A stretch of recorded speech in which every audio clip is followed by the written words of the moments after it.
A staggering 40 million Americans face the challenges of caring for an adult relative or friend.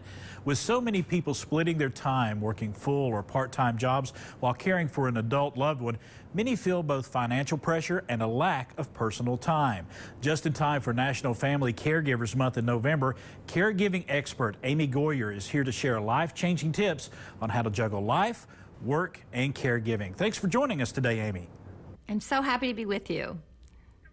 So, Amy, who are family caregivers today? You know, we know that there are about 40 million family caregivers in the U.S. 1 in 6 Americans is a family caregiver. In the state of Tennessee, there's about 981,000 family caregivers.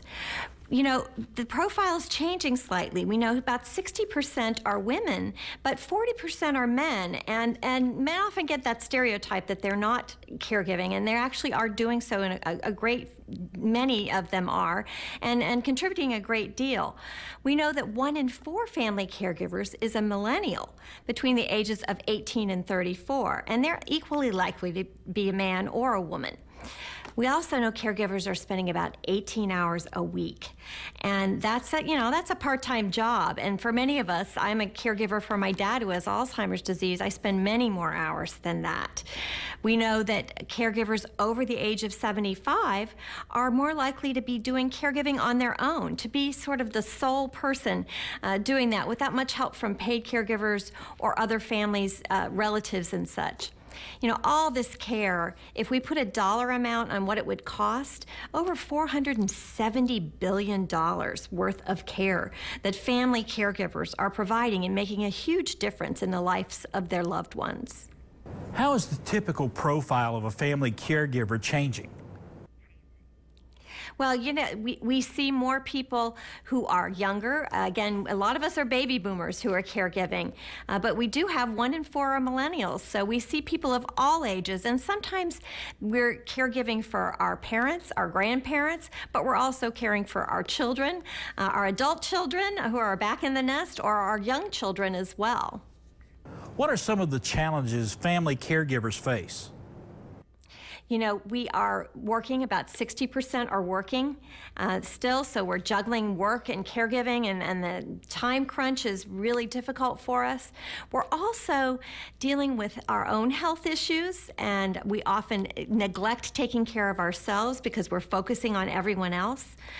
About 68% of caregivers use our own money to help take care of loved ones, and so we're struggling financially. And then, of course, there are all of the things of family relationships. We've got a lot of people who need our attention, and other relationships can also suffer when you're caregiving. What are some of your top tips to help juggle life, work, and caregiving? Well, you know, in my book, I start out with assessing your own personal situation, because we often just jump into caring for someone else and don't really look at what our own capacity is. And I also provide information about health care, managing someone else's health and wellness, finances, and legal issues. A lot of legal issues involved with caregiving. I talk about if your loved one lives at home or if they live in a facility. And of course, I have a whole chapter on the organized caregiver. And those are one of the most important things I tell caregivers, is that we have to be organized ourselves and be efficient, because there are not enough hours in the day. So we need to use technology efficiently, and there are a lot of great things. AARP has a wonderful new caregiving app that you can use. Lots of folks have technology that is very helpful. And I also talk about other ways to take care of the caregiver by building your team. For example, you can't do everything yourself. I can do anything, but I cannot do everything. So I need to have a team, and it may be family members, maybe paid caregivers, maybe someone to support you, the caregiver, to free you up to be able to spend the time caregiving. And please tell us about the new AARP contest encouraging people to do acts of kindness for caregivers. Yes, November is National Family Caregivers Month, and AARP is launching this wonderful caregiving awareness campaign to coincide with that. And part of that is we're asking caregivers to do something, it may be a small but very meaningful thing to support a caregiver. You know, people open a door for me when I'm pushing a wheelchair, or a clerk actually ran after and gave me a bouquet of flowers one day when I was having a really rough day. Those little things make such a difference. We're asking people to do that and submit what they've done, photos, your stories, videos to aarp.org/caregiver kindness. And at that website, you can submit, and we're going to choose 12 winners to split a $10,000 cash prize. Thanks for joining us this morning, Amy.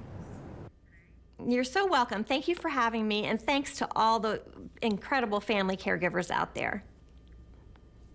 The preceding portion of Daytime was sponsored by